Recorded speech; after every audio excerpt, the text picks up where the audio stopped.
a este acto. Bueno, la presentación del libro. Yo me voy a limitar de momento, yo me voy a limitar a presentar a nuestra compi Arantxa. Arantxa ya seguirá con el resto. Arantxa, nuestra presidenta, la presidenta de nuestra asociación Ágora y, bueno, amiga, periodista y nada, yo te doy el paso a ti, feminista, ante todo, y te doy el paso a ti y nada, y a por todas. Sin cambios. Bueno, gracias, Cristina. Bienvenidas a todas y todos y gracias por venir a este acto que desde la Asociación Ágora, como ha dicho mi compañera, hemos organizado dentro de las jornadas municipales por el 25N. Actúa es un... Uy, perdonad, que estamos en muchos frentes. Ágora es una asociación que se declara manifiestamente feminista y como tal, de hecho, creo que somos la última incorporación en la mesa local de participación por la igualdad, pero que ahora se llama Consejo de las Mujeres. Entonces, bueno, dentro de la programación nos gustó mucho cuando conocimos este libro, El feminismo en 100 preguntas, porque es ante todo muy pedagógico. Ahora que parece que vivimos un momento álgido de feminismo otra vez, ¿no? No sé si se denomina una nueva ola. Sí, la cuarta ola y la cuarta ola, exacto. La cuarta ola, que esperemos que sea la definitiva, la que nos lance ya. Mucha agua necesitamos. Mucha agua. Bueno, pues hay muchísima gente que todavía no sabe lo que es el feminismo. Que ni siquiera se declaran feministas o incluso te dicen soy feminista pero poco, pero no de las radicales. Entonces, sobre todo para la gente que no sabe lo que es el feminismo, para esa gente que dice que el feminismo es lo contrario del machismo y para esa gente que dice que es feminista pero no mucho porque hay una tendencia radical por ahí, pues yo creo que Pilar nos va a aclarar todos esos conceptos. Luego también nosotros aquí en San Fernando sí que tenemos un movimiento de mujeres potente que han organizado las asociaciones otros actos mucho más especializados en feminismo. Este yo creo que es pues eso, más pedagógico para acercar el feminismo a la gente de base. Pero creo que hasta para una feminista ilustrada puede ser interesante porque tienes muchas pinceladas históricas y muchas anécdotas que pueden resultar desconocidas seguro. Así que si os parece os voy a presentar un poco, que tiene un currículum muy extenso. Es asesora jurídica en la Consejería de Educación de la Comunidad de Madrid, experta en transversalidad jurídica de la perspectiva de género, docente e investigadora en el Máster Oficial de Igualdad de Género de la Universidad Complutense de Madrid. Ha participado en diversas investigaciones de género, algunas de ellas premiadas, que no las voy a decir, pero he visto que tienes varios, y que colaboras en la actualidad con la Agencia de Cooperación Española en proyectos jurídicos para la implementación de políticas de igualdad en República Dominicana. Sí, ¿correcto? Sí, trabajo muchas preguntas. Pues si te parece, te damos la palabra. Vamos a dar la palabra al feminismo. Exactamente, y luego tendremos un ratito de coloquio hasta que nos cierren la sala. Hasta que nos echen. Bueno, pues lo primero, muchísimas gracias a la asociación por haberme invitado, a ti, Arantxa, a dos personas que no hay aquí, pero son las que me han puesto en contacto, que es Laura Blázquez y Javier Cobo, que me enredaron, y gracias por enredarme. Y sobre todo muchas gracias a todas y todos ustedes, porque de verdad, enhorabuena porque estar aquí. Y si hay una idea que quiero transmitir o que he querido transmitir en el libro, que de verdad el libro es una excusa, se pueden acercar al feminismo por este libro, sí, pero acérquense de cualquier manera, por lo que haya publicado en internet, por otros libros de referencia, tengo una bibliografía en el libro, acérquense de cualquier manera. Pero si hay una idea que quiero transmitir es que el feminismo es una graduación en sensibilidad. Es decir, una vez que uno se pone eso tan famoso que llaman las gafas violetas, ¿no? Las gafas de perspectiva de género, empezar a ver el mundo, empiezas a ver el mundo de otra manera, pero porque nos lo han contado de una determinada forma, y lo peor, no nos han contado muchas cosas, que yo creo que eso también hace una labor, las feministas y las teóricas del feminismo hacen una labor de rescate, porque sobre lo que no nos han hablado no nos podemos preguntar. Entonces, que nos nieguen la capacidad de preguntarnos, pues es cuando menos condenarnos, ¿no?, a la ignorancia, ¿no? Y no hay mayor esclavitud que el no saber, porque lo que no sabes no puedes hacer nada, no tienes herramientas, ¿no?, para pensar por ti mismo. Pues hay una cosa que quiero transmitir en este breve espacio que tenemos, es que el feminismo no es más que eso, es adquirir una serie de conocimientos que se nos han negado, porque pregúntense cuándo llegó el feminismo a sus vidas de una forma un poco oficial o teórica o académica, o como puede llegar otro tipo de conocimientos, ¿no? Como puede llegar la lengua, las matemáticas, otro tipo de hablarnos de marxismo, de comunismo, de anarquismo, ¿no?, de fascismo. ¿Cuándo llegó el feminismo? Pues seguramente les ha llegado más por los medios de comunicación, por una práctica o por una actividad que se produce en la calle, por una reivindicación, pero no se nos ha documentado, no se nos ha presentado como algo serio y sobre todo no se ha integrado en nuestra educación, cuando es parte de nuestra historia. Es decir, sin el feminismo ahora mismo no estaríamos aquí. O sea, no estaríamos aquí porque se me negaba el derecho a la escritura, se nos negaba el derecho a la palabra, a las mujeres. O sea, el feminismo es el movimiento que más ha cambiado el mundo desde hace 3 siglos, que lo sigue intentando cambiar y que tiene todavía mucho por cambiarlo, y además es un gran superviviente en esta época donde parece que todo está en decadencia y todo está en crisis, ¿no? Pero yo ahora mismo, que creo que es una labor que hace el libro, ¿no?, enseguida he establecido un paralelismo de verdad entre 1789, Revolución Francesa, que en París se organizaron 50 clubes de mujeres, la sociedad de amigas de la ley, la sociedad de amigas de la verdad, ¿no? Y ella me decía, no, porque hemos formado una plataforma ahora de mujeres y luego otra plataforma de tal, y ahora somos el Consejo de las Mujeres. Es que seguimos ahí, pero es que esto ya se estaba haciendo en 1789, lo que pasa es que no nos lo han contado. Y el problema de que nos nieguen las herencias es que tenemos la sensación de que tenemos que empezar de cero siempre y que tenemos que seguir contando. Cuando Arantxa dice, es que quizá hay mucha gente que no sabe lo que es feminismo, y bueno, ahora se está haciendo un esfuerzo desde los medios de comunicación, incluso desde otras instituciones, en sensibilizar, ¿no?, y transmitir un mensaje, pero no se va para allá. Cuando digo 100 preguntas, ¿no?, a veces dicen, 100 preguntas, porque al final no hay tantas preguntas sobre feminismo. La gente dice, ¿eres feminista? Sí, no, se acabó la conversación. La violencia de género, no. Uy, Dios mío, no pasa nada. Ha sido un efecto teatral. Entonces, ¿por qué digo todo esto? Porque si no tenemos ciertas herramientas teóricas, nos podemos quedar con el accidente, con la noticia, pero no seremos capaces de analizar mentalmente lo que está ocurriendo y sobre todo de combatirlo y de defender nuestros derechos o nuestra posición ante las injusticias, con argumentos y con fundamento. Y entonces no podremos cambiar las cosas si las queremos cambiar. Entonces, el libro está dividido en bloques. La primera parte del libro habla mucho de los conceptos y hay preguntas como las que ha señalado Arantxa, ¿no? Porque es verdad que yo me di cuenta en 10 años que llevo estudiando el feminismo y formando, ¿no?, en estos temas, me di cuenta que lo primero que hay es una resistencia a declararse feminista. Ahora parece que no, pero hay una resistencia a declararse, igual que no hay una resistencia a declararse de otra forma, hay una resistencia a declararse feminista. Incluso se había acuñado un término que era la feminazis, ¿no? Y yo siempre pongo el mismo ejemplo, sería como si a Gandhi le dijeran que es un pacinazi, ¿no?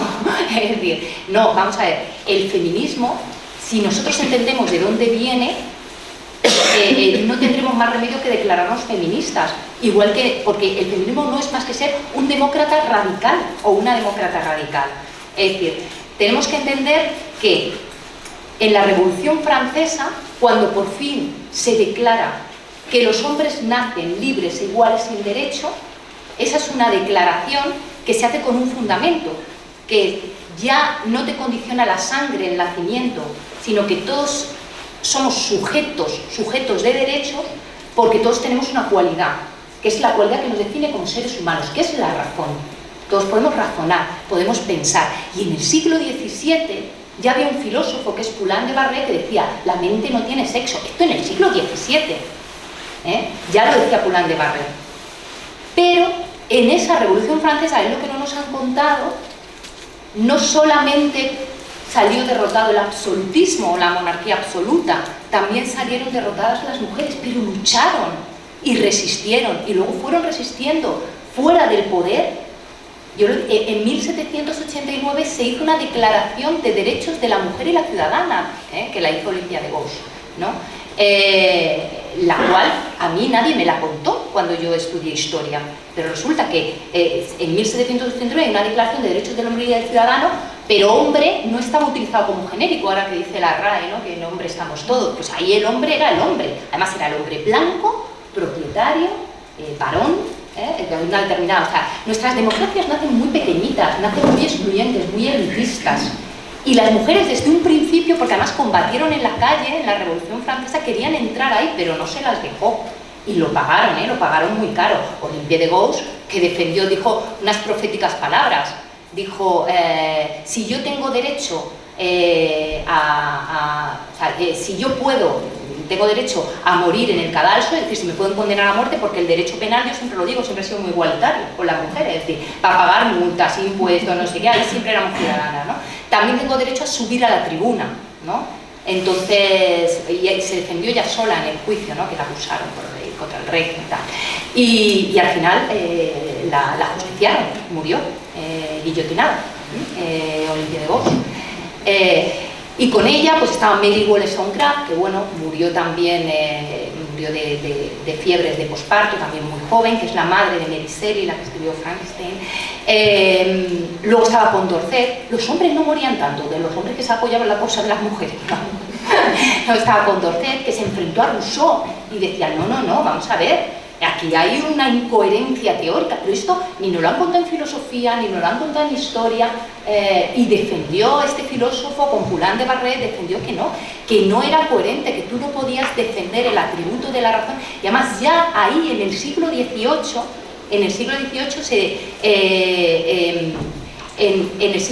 se determina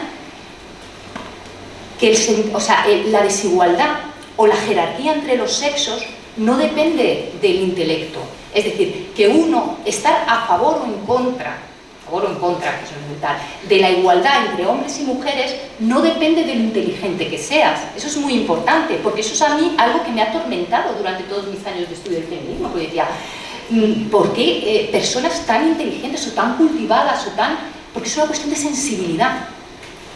De hecho, grandes filósofos y grandes, digo hombres porque la mayoría eran hombres, que los tenemos en un altar de nuestros referentes intelectuales, eran profundamente misóginos y machistas. ¿Y qué decía Poulain de Barré? Es que esto es muy importante porque estamos en una asociación que es una asociación feminista. ¿De qué depende que nosotros seamos feministas o de qué depende que avancemos en la igualdad? Y este hombre en el siglo XVII ya decía, pues depende de la voluntad. Depende de la voluntad de vencer los prejuicios, y los prejuicios son sentimientos, y por eso tenemos una educación emocional con la que la incorporamos como una segunda naturaleza que arrastramos y que luego, claro, es reforzada por otro montón de mensajes, medios de comunicación, en la escuela que nos hablan del tema. Lo que quiero decir es que sin activismo no basta con decir, no, si yo no niego la igualdad o yo no niego la libertad a las mujeres, no, es que hay que defenderla de forma activa, voluntaria.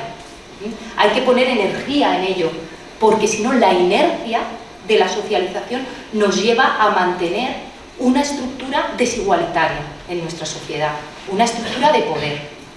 Entonces, el libro pretende ser bastante riguroso, o sea, a veces, ¿no?, puede ser un poco denso, pero se pueden coger preguntas salteadas y tal. Por eso digo que el libro es una excusa, de verdad, o sea, es para que se acerquen al feminismo y entiendan.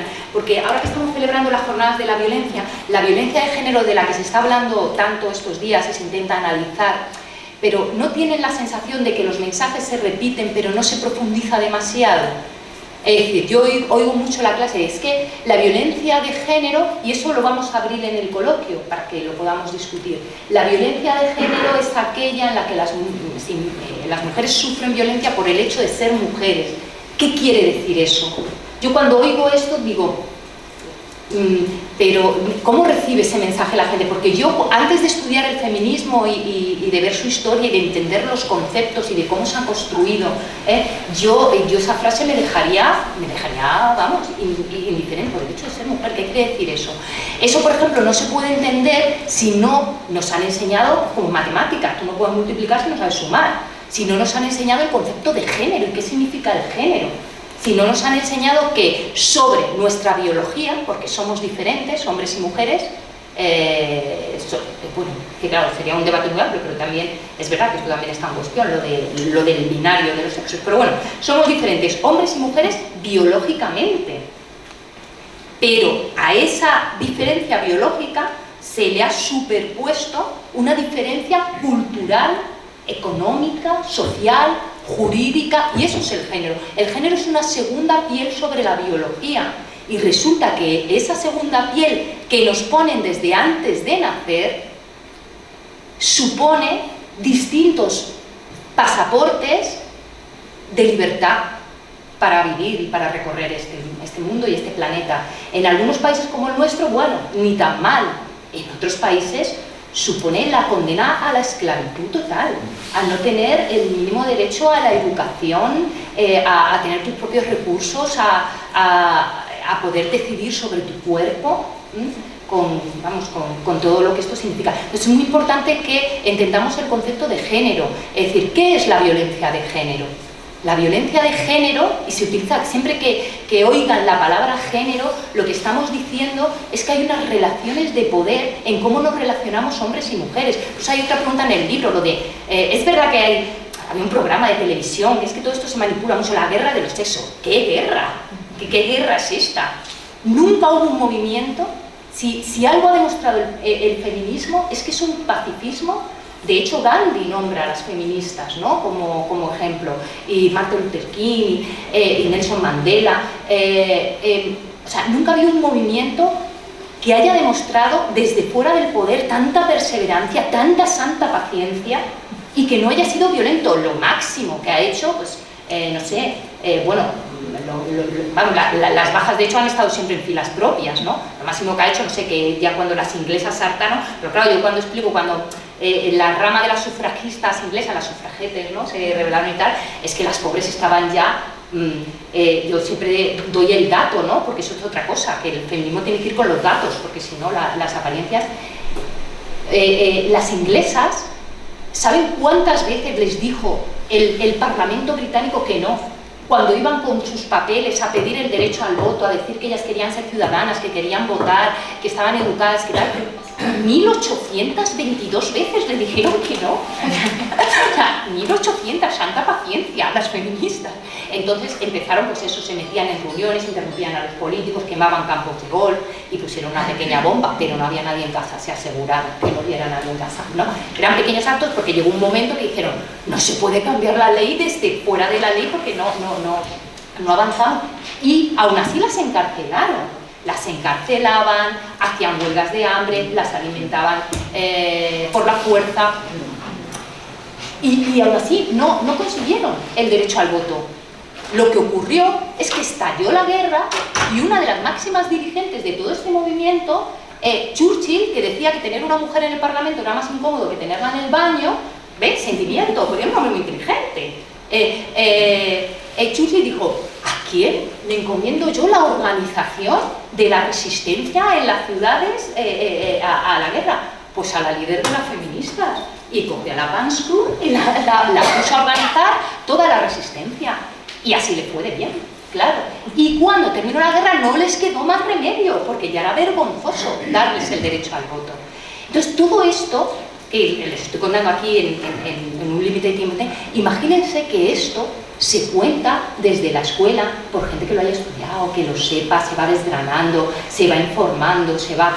Yo creo que tendríamos muchas más herramientas, muchos más argumentos, porque me han preguntado en la entrevista esta que he hecho, ¿no?, ¿qué era el feminismo?, ¿no?, una definición del feminismo. Durante el libro se van desgranando un montón de definiciones del feminismo. Incluso, miren, yo que vengo del derecho laboral, que dicen que lo que cuenta no es el nombre, sino la realidad de las cosas, ¿no?, lo que pasa. Clara Campoamor decía, cualquier mujer que se atreva a salir del rol, el papel, ¿no?, eso tiene mucho que ver con el género, que le han asignado. Ella decía, claro, en aquella época, principios del siglo pasado, bueno, principios, las primeras décadas del siglo pasado, ella decía, cualquier mujer que se atreva a salir de la esfera doméstica y estar en la esfera de la inteligencia, el trabajo, la productividad, que se llame como quiera, pero es una feminista. ¿Por qué? Porque está cambiando el sistema, porque está diciendo, uy, pues esto que me dicen que tengo que hacer, pues yo no lo tengo que hacer, voy a hacer otra cosa. Y de hecho muchas mujeres han tomado conciencia de su malestar y de lo bien que les venía cambiar sus condiciones de vida cuando no han tenido más remedio que cambiarlas. Es decir, eso pasó, por ejemplo, en la Segunda Guerra Mundial. En la Segunda Guerra Mundial, todas las mujeres que se había dicho que, hombre, que las mujeres mejor en casa, porque tal, con los niños, esa delicadeza que teníamos, la mística de la feminidad, la tal, no sé qué, cuando estalló la guerra, ¿cómo se mantuvieron los países activos? Todas las mujeres se fueron a las fábricas a trabajar. Anda, y ahí era todo compatible, con los hijos, con tal, con... Claro, muchas ya no volvieron, muchas ya se quedaron, y uy, esto a mí me gusta. Hubo un montón, por ejemplo, en el libro hay otra pregunta y hay otra anécdota, como decía ella, es que me parecen muy significativas ciertas cosas para que tomemos conciencia. En el periodo de entreguerras, y sobre todo luego en la Segunda Guerra Mundial, porque se necesitaban no mujeres tanto para pilotar aviones, porque excepto Rusia, que Rusia ahí no tenía ningún escrúpulo machista y tal, y las mujeres pilotaban aviones igual que los hombres, pero por ejemplo en las americanas se enseñaba a pilotar aviones a las mujeres para que trasladaran los aviones de un lado a otro, como era tanto el territorio, ya lo cogieran los militares y pudieran tal. Pues las mujeres no tenían carnet de conducir, porque no se podían sacar, o sea, no conducían el coche y pilotaban aviones, porque se hicieron unos cursos porque necesitaban mujeres, porque no había hombres para eso, y murieron algunas. Entonces las mujeres se atrevían a pilotar aviones aunque no habían cogido un coche. Entonces, imagínense que esto se está contando en las escuelas. ¿Por qué? ¿Por qué digo todo esto? Porque todo esto tiene que ver con la violencia de género. Claro que tiene que ver con la victimización de las mujeres, porque cuando hablamos de violencia de género, hablamos de relaciones de poder violentas. Y dentro de las relaciones de poder, siempre que hablemos de feminismo, tenemos que tener en cuenta que está atravesado por identidades, no por sujetos. Y el feminismo, si es algo, es la reivindicación de que las mujeres seamos individuos y sujetos de derecho, igual que los hombres. Igual que los hombres, quiero decir, no igual que los hombres idénticamente a los hombres, sino que seamos capaces de definir los derechos en la misma medida y en la misma posición y con el mismo poder que los hombres, de definir esos derechos, no de incorporarnos, sino de estar en los núcleos que definen los derechos. Y ese empoderamiento, ¿no?, Simone de Beauvoir, ¿no?, decía que, ¿no?, el romper ese amor por las propias cadenas, ¿no?, es necesario para acabar con esa violencia de género, porque la violencia de género se asienta en una estructura donde la mujer tiene una posición subordinada, una posición subalterna. Y esto es muy difícil de eliminar, y esto ya es una opinión personal mía, de reflexión, después de todo lo que he leído, porque a mí me parece que la jerarquía entre los sexos y las relaciones de poder entre la mitad de la humanidad y la otra mitad de la humanidad, claro, esto siempre lo explico, no significa que no haya una mujer que no ejerza poder sobre un hombre. Claro que hay mujeres que ejercen poder sobre hombres individuales, que tienen más poder. Estamos hablando en conjunto. En conjunto, yo siempre pongo, porque se entiende muy bien el mismo ejemplo, significa que el intocable más intocable de la India, es decir, tenemos un mundo jerárquico, La jerarquía, el poder que ejercen los hombres sobre las mujeres no es más que una parte o una manifestación más del poder también que ejercen unos hombres sobre otros hombres.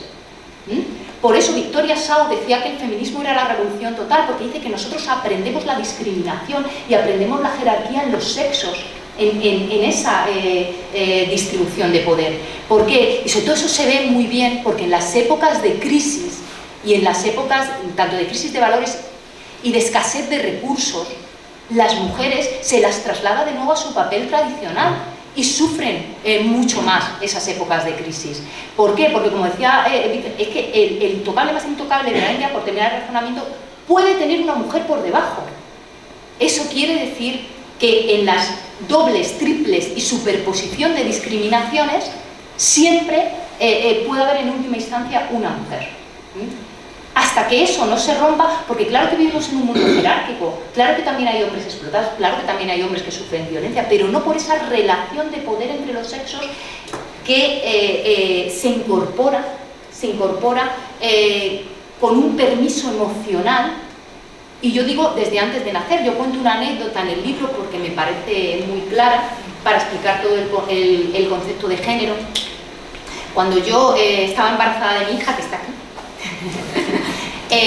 cuando yo estaba embarazada de mi hija y me fui a hacer la ecografía, me acuerdo que era una niña grande y tal, y la que estaba haciendo la ecografía me dijo: ¡anda!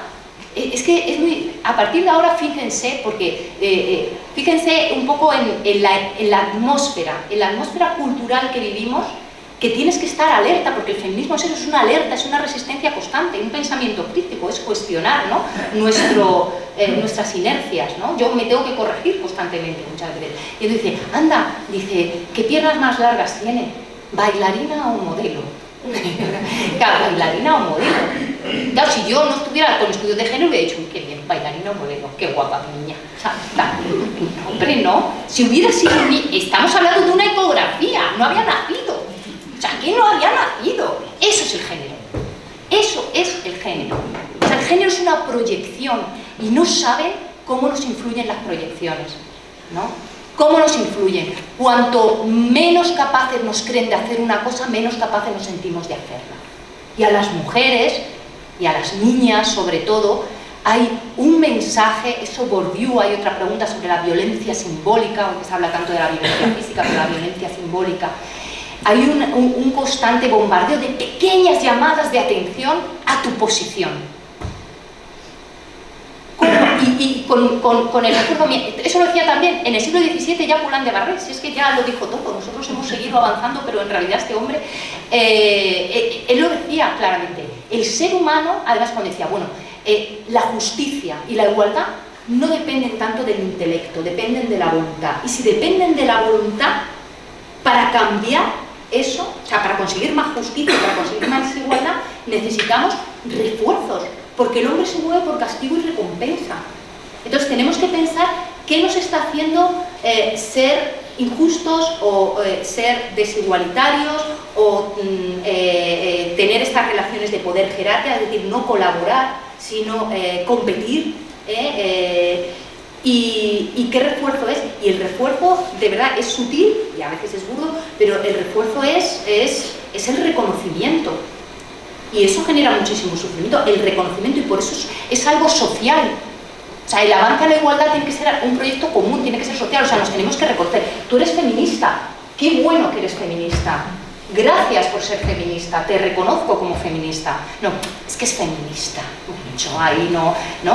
Y eso lo hemos vivido, ¿no?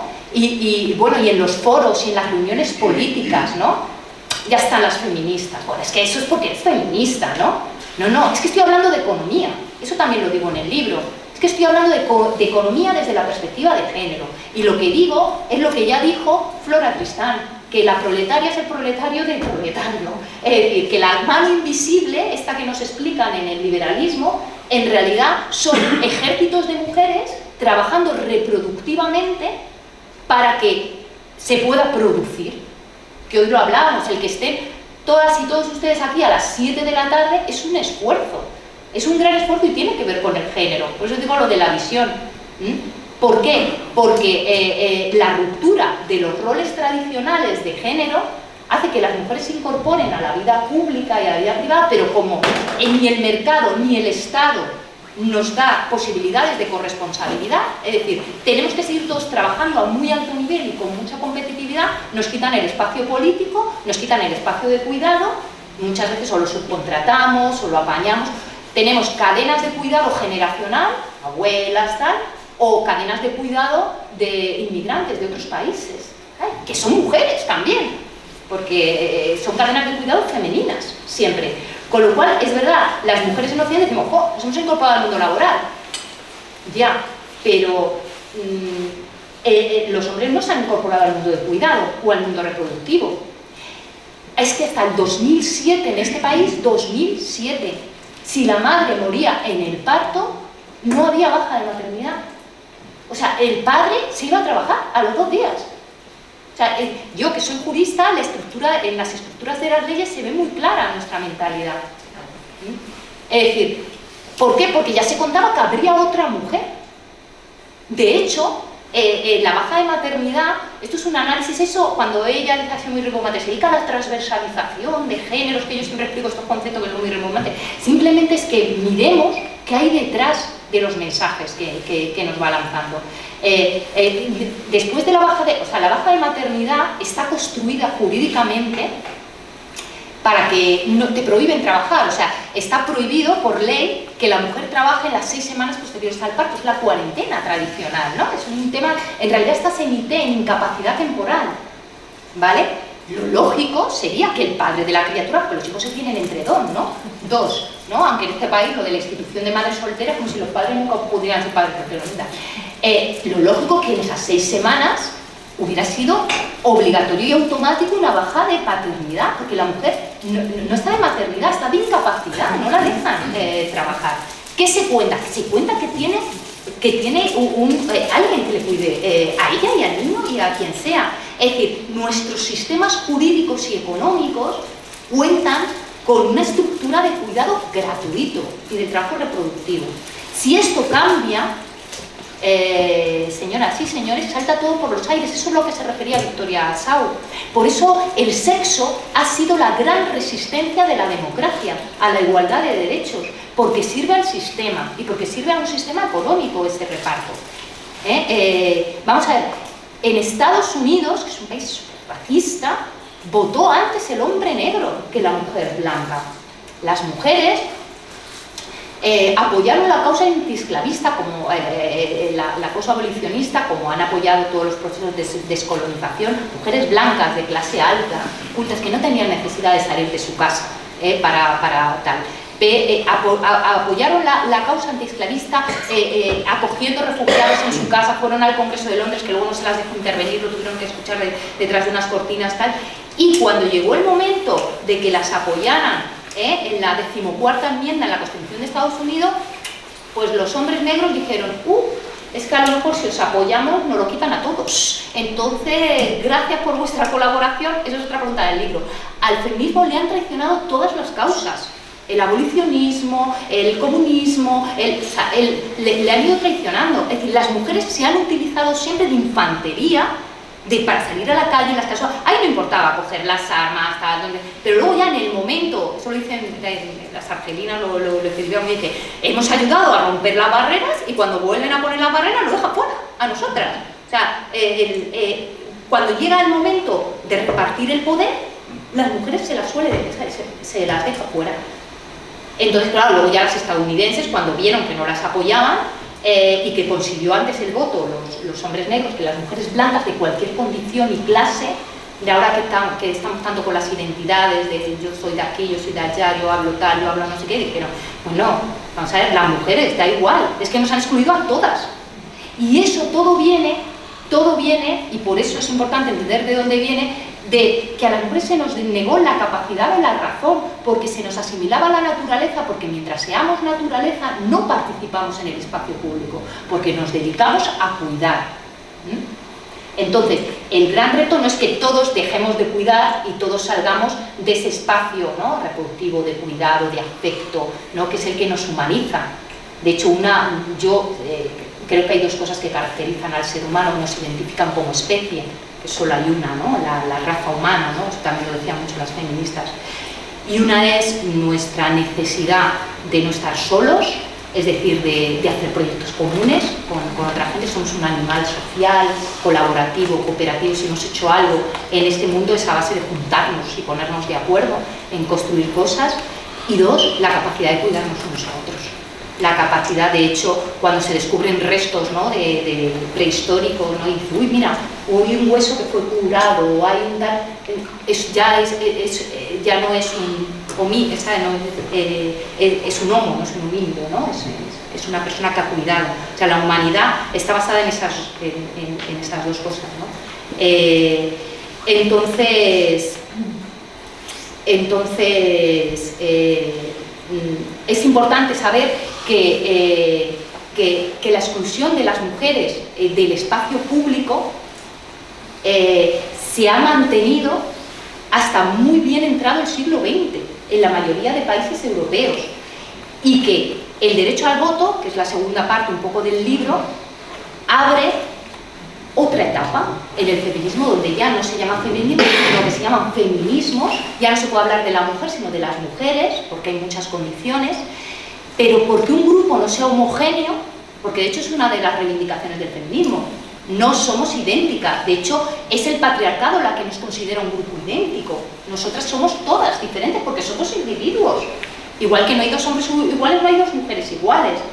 De hecho, siempre que se nos reduzca a nuestra biología y a nuestro cuerpo, hay una forma de discriminación. Después del derecho al voto, pues aparecen, es lo que se llama el patriarcado de la seducción, ¿vale? Es decir, sobre todo en los países occidentales, donde las mujeres se les declara iguales ya en derechos que los hombres, de repente se dan cuenta que es difícil el ejercicio de esa libertad en el espacio público. Es decir, el espacio público sigue siendo inhóspito para las mujeres. Entonces, averiguar dónde nos ponen las piedras, por qué sigue haciendo frío en ese espacio público para las mujeres, sobre todo porque no tenemos capacidad de transformar ese espacio público, es ahora una de las tareas del feminismo para cambiar esa sociedad. Y porque cuanto más estemos ahí, en ese espacio público, más podremos conciliarlo o abrir puertas de comunicación con ese espacio privado y de cuidado. Porque no se trata de conciliar, no, se trata de crear un sistema donde se tenga en cuenta que para producir necesitamos reproducir y cuidarnos, las dos cosas, ¿eh? Y las dos cosas tienen valor, aunque hoy en día solo se pague una cosa, que es la que sale al mercado, la que se ha mercantilizado en el mercado de trabajo. Y nada, quiero que haya tiempo para el diálogo, que yo me enrollo mucho, y que planteen un poco sus inquietudes, sus dudas. Yo les animo a que sigan interesándose por el feminismo y sobre todo a que sean, otra de las características del feminismo es que nunca se ha separado la teoría de la práctica, de hecho empezó como práctica el feminismo, entonces no basta con no negar los derechos a las mujeres, sino que hay que defenderlos, y hay tanto los hombres como las mujeres.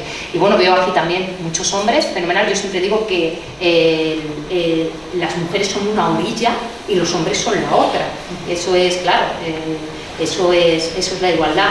De hecho, en la declaración, después de que las traicionaron la causa antiesclavista, en 1848, que es una fecha que todos identificamos con el manifiesto comunista, ¿no?, y con lo que nos ha contado en el colegio, pues esa época, ese año es un hito, ¿no?, en el feminismo. Pues está la declaración de sentimientos, la declaración de Seneca Falls, donde se juntan un grupito de mujeres en una capilla con algunos hombres, o sea, siempre ha habido algunos hombres. Hay John Stuart Mill también, ¿no?, que la llaman el marido de la feminista. Lo conocemos porque es un filósofo liberal, ¿no?, que el hombre antes de casarse firmó una declaración y dijo, no, yo me caso, pero yo no tengo ningún poder sobre mi esposa es igual que yo, o sea, claro que se puede hacer resistencia individual y resistencia social en el día a día, ¿no?, y estar muy, muy alerta porque nos han socializado en la desigualdad y tenemos que quitarla.